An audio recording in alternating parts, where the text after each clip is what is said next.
Les téléspectateurs de TV Liberté, qui par définition ne sont pas soumis au système, et c'est pour ça que je les aime d'un amour fou, le savent parfaitement. Les médias du système raisonnant de façon idéologique ne peuvent par définition faire un travail honnête d'investigation et de commentaire. L'invraisemblable journal du soir de TF1, quelques heures après l'annonce par Éric Zemmour de sa candidature à la présidence de la République, en est une illustration fracassante.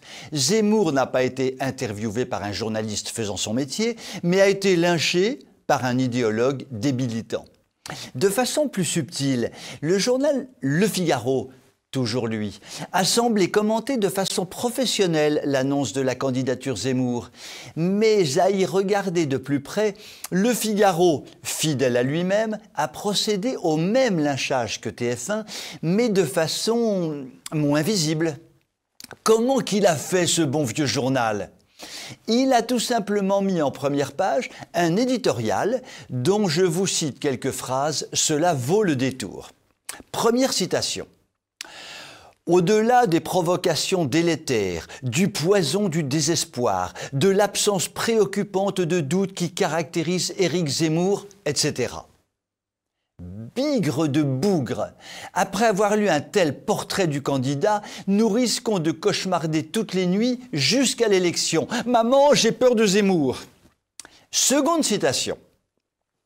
Prendre la tête du parti de l'inquiétude en se proclamant dernier rempart de la civilisation, candidat de salut public, ne suffit pourtant pas à faire un programme, à faire naître une espérance. Fermez les guillemets. Bigre de bougre de carambouille. Pour tous ceux qui avaient plein d'espoir dans la candidature Zemmour, colossale, grosse erreur. Ce candidat ne peut faire naître l'espérance. Troisième citation, qui est la dernière phrase, donc la plus importante de cet éditorial venimeux. Ouvrez les guillemets. Quand le sage tire 1000 enseignements de cette irruption abracadabrantesque, le fou ne regarde que le doigt. Fermez les guillemets.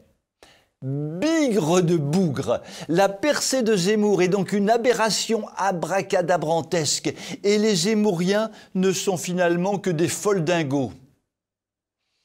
Bigre de bougre, voilà le bon Éric et ses millions de soutiens enthousiastes douchés comme jamais par Le Figaro, plus que jamais journal du système, mais journal d'autant plus dangereux qu'il se donne un air de journal conservateur, alors que son logiciel le situe assez clairement au centre, qui est à la construction politique solide, ce que le sable marécageux est aux fondations d'un immeuble de 150 étages.